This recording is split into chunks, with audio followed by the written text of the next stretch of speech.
రాముడు లాంటి మీ అన్నయ్యకు నే జానకి నవ్వుతాను బగల మారి వదిలితోనే తగువుకునే రావమ్మా దేవత లాంటి అత్తయ్యకు నే తోడుగా ఉంటాను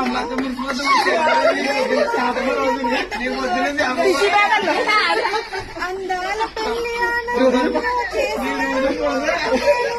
అలకలు లేని ఆనందాన్ని ఇచ్చే చెల్లిని అవుతాను కలతలు లేని కుటుంబానికి వచ్చిన కోడలే నేను చందామామ చందామామ హారతి బహుమతుల కోసం నాలో సగ బాగా నడుగమ్మా రాముడు లాంటి మీ అన్నయ్యకు నే జానకి నవ్వుతాను బగల మారి వదిలితోనే తగువుకునే రావమ్మా